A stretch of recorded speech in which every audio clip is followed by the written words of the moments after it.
क्या संभोग ही ऐसी कड़ी है जो पति और पत्नी के रिश्ते को बांधती है? कुछ दिनों से रिया बहुत ही परेशान थी। उसे कुछ समझ में नहीं आ रहा था। वो घंटों एकांत में बैठकर कुछ सोचती रहती थी और कभी-कभी उदास होकर रोने लगती।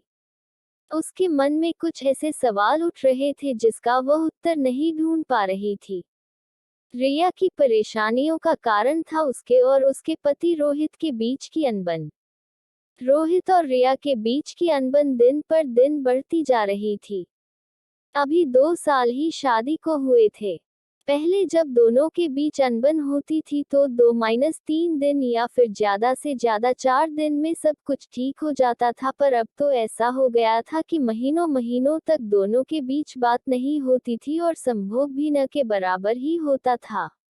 रोहित को संभोग में ज्यादा रुचि नहीं थी। उन दोनों के बीच महीने में एक बार ही संभोग होता था। और रिया अगर कभी 2-4 दिन में पहल भी करती तो रोहित उस पर गुस्सा करता और रिया को हटा देता। रिया किसी से इस बारे में बात भी नहीं कर पाती थी।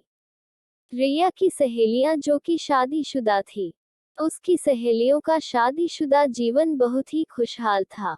रिया अक्सर अपने जीवन की तुलना अपने सहेलियों से करती और मन ही मन और भी दुखी हो जाती। वो अक्सर सोचती कि क्या संभोग ही ऐसी कड़ी है जो पति पत्नी के रिश्ते को एक दूसरे से बांधे रखती है, दोनों के बीच प्यार बनाए रखती है। तो जवाब है हाँ। हाँ, संभोग पति पत्नी के जीवन की वो अनमोल कड़ी है जिससे दोनों के जीवन में खुशहाली बनी रहती है। पति पत्नी को प्यार, केयर और जिम्मेदारियों का एहसास कराती है। रिया चाह कर भी कुछ नहीं कर पा रही थी क्योंकि उसने अपने तरफ से बहुत ही कोशिश की थी सब कुछ ठीक करने की, पर रोहित किसी भी चीज में उसका साथ नहीं दे रहा था। रिया अब परेशान हो चुकी थी और उसने भी अब सोच लिया था कि रोहित जो चाहता है अब वो भी वही करेगी। उसने रोहित से सारी उम्मीदें छोड़ दी। अब दोनों सिर्फ काम से ही बातें करते। पति क्या चाहता है इसे पत्नी को और पत्नी को क्या चाहिए इसे पति को मालूम होना चाहिए। दोनों के बीच प्यार होना बहुत ही जरूरी है। ये एक ऐसा बंधन है जिसमें समय समय पर सभी चीजों की जरूरत पड़ती है, जैसे प्यार, संभोग, केयर, बातचीत, समय देना, और ये सब मिलकर ही एक पति पत्नी के रिश्ते को मजबूत बनाती है।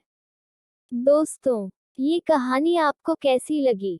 कमेंट करके जरूर बताइएगा। अगर आपको मेरी ये स्टोरी पसंद आई हो तो चैनल को सब्सक्राइब जरूर करें और वीडियो को लाइक, शेयर भी जरूर करें।